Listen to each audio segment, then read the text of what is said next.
Hey guys, this is Abby again, uh, CEO of Lookup Labs and founder of Faro. We are building the data terminal for the agent-centric future. In this episode, I am going to be talking about how we were building charts for agents. Um, and we had a product that I think wasn't bad, but it wasn't great, and it definitely didn't align with a lot of the principles I talked about in the last video that I put out. And so we took charts back to the drawing board, and I think what we have come out with now, and we're still working on it and still perfecting parts of it, as it's a much more scalable way to approach the problem. And I thought I'd make a video talking about all the different decisions that we made, why we went about building this way, and like what's the vision, and why we did it this way. So unlike last video, I'm gonna share my screen. And I also thought I'd talk a bit about who I am. So my name's Abby. To give a bit of history on things that I've done. I started off my career in crypto, working at a company called Staking Rewards that was just acquired by the time. Staking Rewards was the de facto place to go and get all this information on what staking rewards you could get from crypto. So if you're not super familiar with crypto, staking is a way to secure the network, and you get paid rewards for doing it. And so I was there on the data side, leading on asset research, going through every single different token that we tracked, which was pretty much all of them, and writing all the data pipelines in the background that pulled in data on everything from per validator performance to what on that specific network actually impacted the staking reward. So I had a very technical role, but it was very wide. After this, I moved to Swell,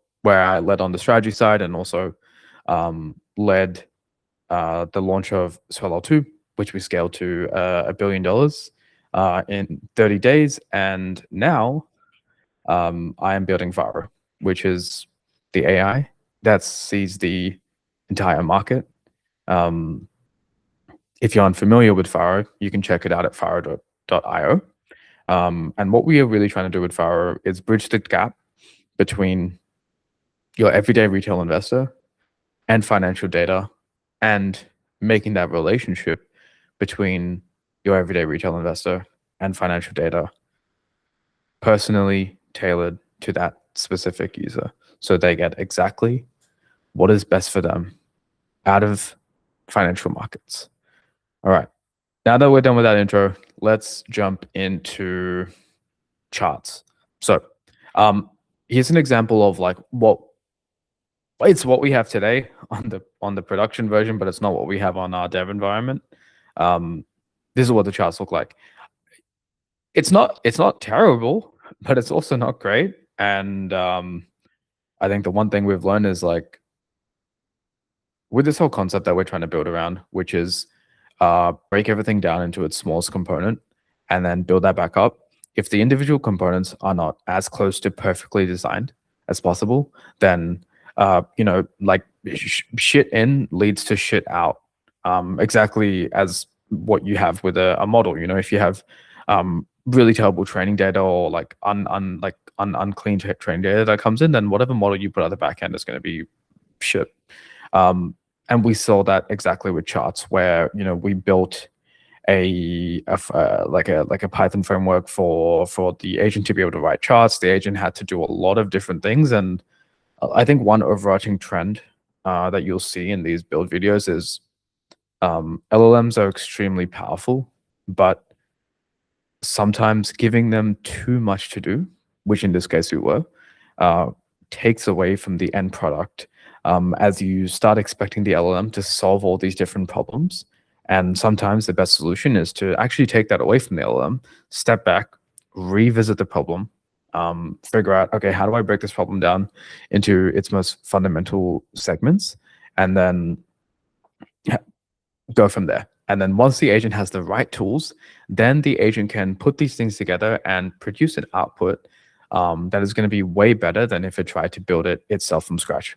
So this chart that you see was like the agent pulling in the data, determining the chart type, and it led to a mediocre outcome, but also an outcome that is fundamentally inflexible because it is some Pythonic representation of like data that forms the chart, and this is a point in time snapshot that has no real flexibility after it's created, unless you ask the agent to go back and be like, hey, this isn't what I wanted, rebuild the charts. And if we've ever been in that position where the agent does something wrong and you ask it to go back and do it again, it's going better at that.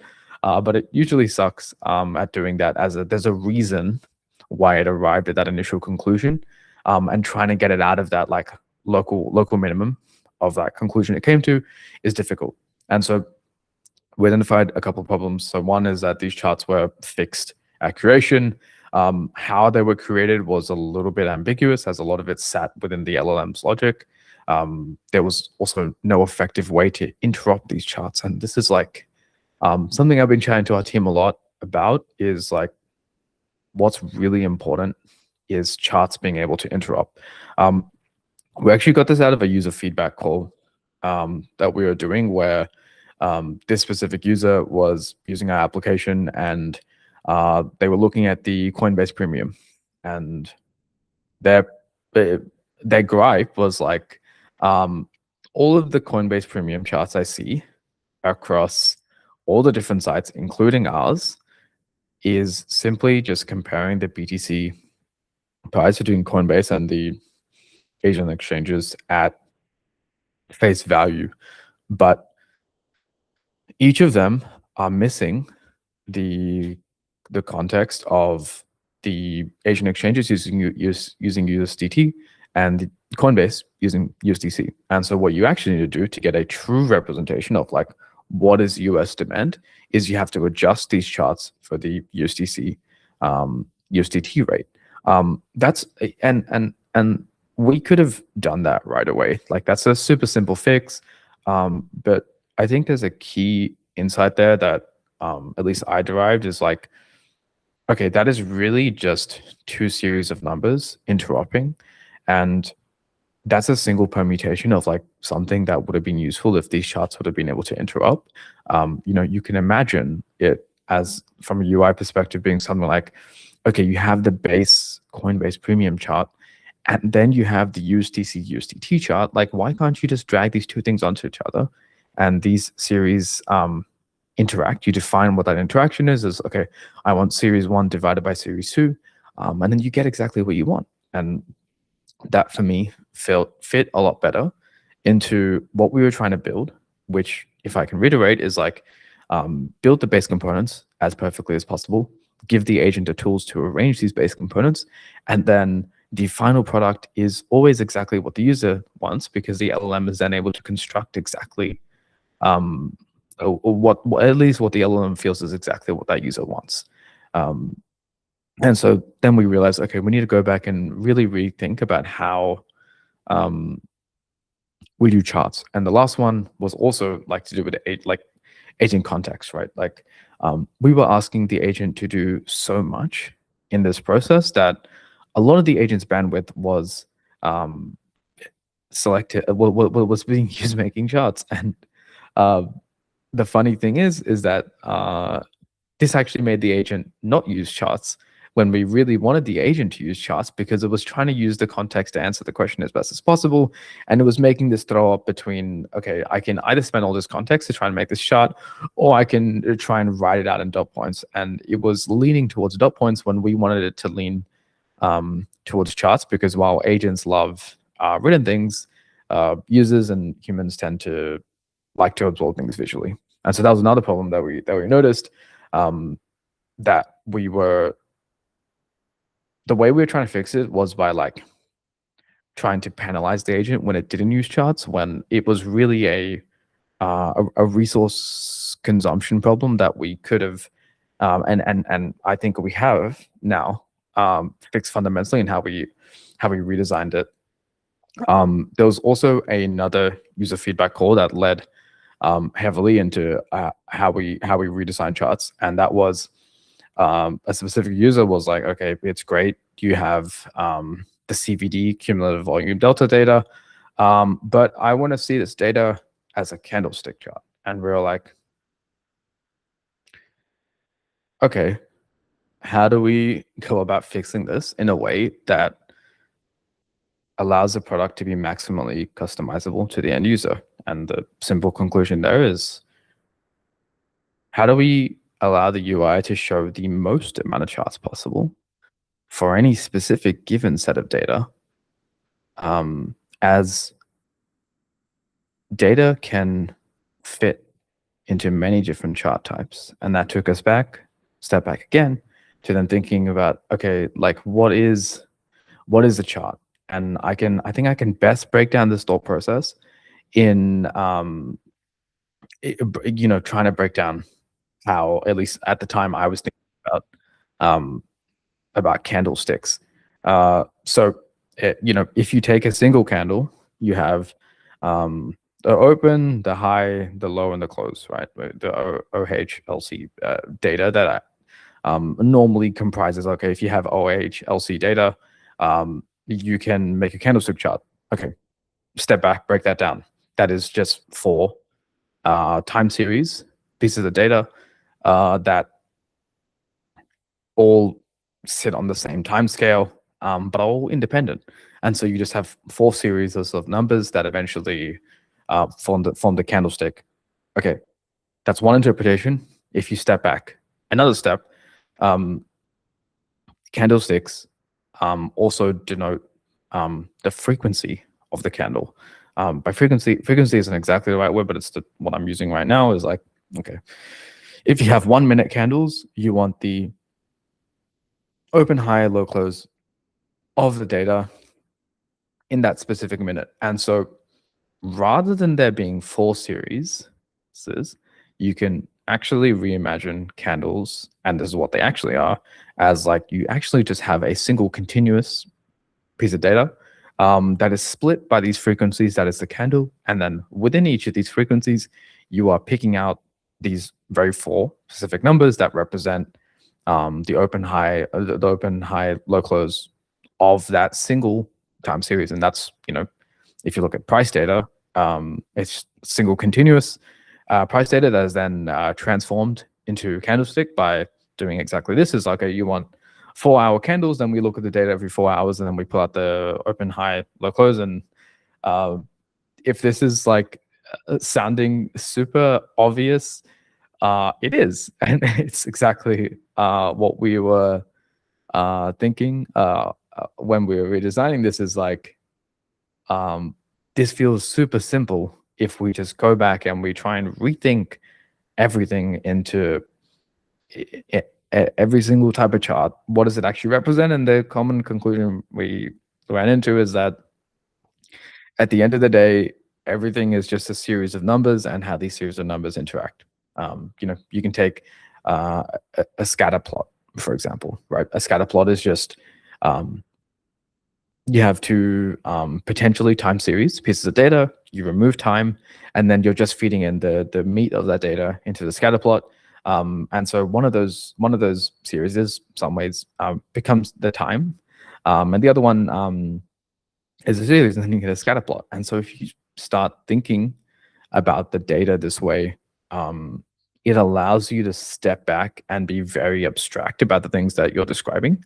And so by doing this, you start breaking down things into their smallest components. And like the best, if you guys have seen that meme of like putting a square into a round hole, that's a key thing that I kept coming back to, is like, if the data fits, the data fits. And it's not on us to really determine if this data should fit into this chart. It's rather, can this data fit into this chart?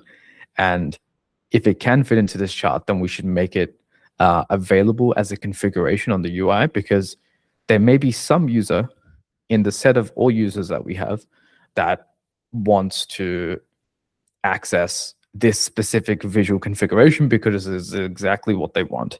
And it is our job simply is to how do we enable every single permutation of data to chart that's possible, rather than trying to define things as, okay, we want a candlestick chart of CVD. I think that's very reductive.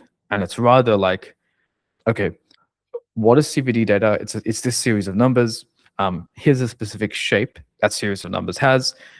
Here are the different transformation tools that we have where, okay, we have this candlestick transformation tool that takes in a series of numbers and outputs 4 series of numbers based on an input parameter, which is the candlestick frequency. And then that enables the end chart. And so then you have your new shape of the data, which is candlestick data. And then okay, what can this candlestick data fit into? Candlestick data is by definition just 4 series of numbers. And so this candlestick data can also be turned into a set of 4 line charts. And like you might be thinking is like 4 line charts, that's like so ridiculous, but it's like also not the point. It's like the point is that it can be done, and so it should be able to be done, because at the end of the day, our job is to make the user interface of Faro maximally configurable so that every single user, as they use the application more, can configure things to be exactly how they want. There may be a specific user that instead of seeing candlestick chart wants to see 4 line charts, because maybe they only want to see the high, and they use maybe some distance between the high and the low to calculate their trading strategy. And it's not us to judge. That's what they're doing. It's also not our job to say, hey, this is what you want. I think from a product perspective, the one thing that we are trying to be really opinionated on is how do we enable all configurations. And so this is sort of what I just talked about is, okay, we want a candlestick chart. The user wants a candlestick chart. Okay, so what do we need? We need a series of data. It goes through a transformation function that transforms its shape into 4 series of data that each represent the open, high, low, close, and then you have a candlestick chart. And you also have these 4 series. So you can imagine maybe you have a candlestick chart, but maybe you also have 4 line charts. Maybe you have a bar chart. Whatever that data can fit into is what is actually available at the end. And so we sort of have been rewriting our entire charting logic into, okay, we have this ever expanding set of data. When we store the data in the database, we have canonical shape declarations, which is like, okay, this is time series data. It's a single series, and that's its shape. And then you have transformers. Transformers have also a shape that they take in. So, not all transformers can accept all types of data, but transformers at their core have input shape, parameters, and output shape.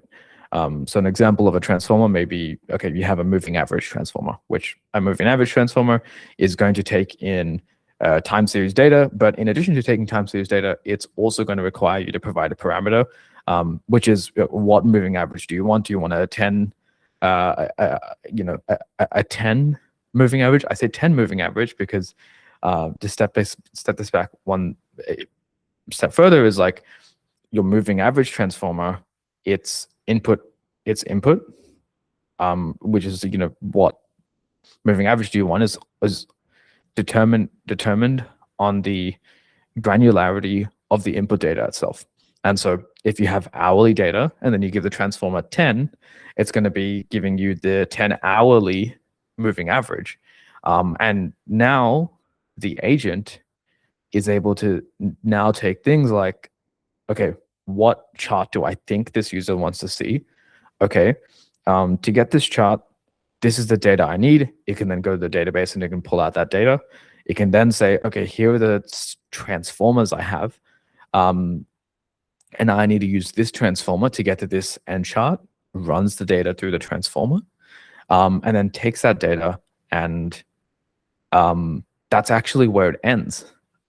Because once you have the final shape of the data, everything can now be passed on to the front end, where the front end is then able to say, okay, here is the final shape of the data, and then here are the possible charts that this can fit into. And so the agent's job is really just to get the data into the final shape. And then from there, the user interface abstracts everything else away, and you get every single possible chart that this specific data can fit into. And where this is really cool is that, well, I find it cool because I'm a bit of a nerd about this stuff, is the agent is ultimately going to select the chart that they think is best. But within this system, and these are still components that we are building out, once you have everything down to shapes, the user can come in and do something like, okay, I don't really want this as a line chart. I want this as a bar chart. And they can switch that on the UI without having to go back to the agent, which makes changing the final visualization both deterministic, but also a point in the system where Faro as an application can say, okay, the agent thought that this user wanted to see this as a line chart, but on the UI, through the interaction, they changed this to a bar chart. And so let me make a note that this specific user wants to see this data represented as a bar chart in the future. And then this is where the system evolves to suit the needs of that specific user, where now the agent has this note where it can say, okay, this specific user wants this to be a bar chart. And so next time I'm going to try and present this to them as a bar chart. And so you get also training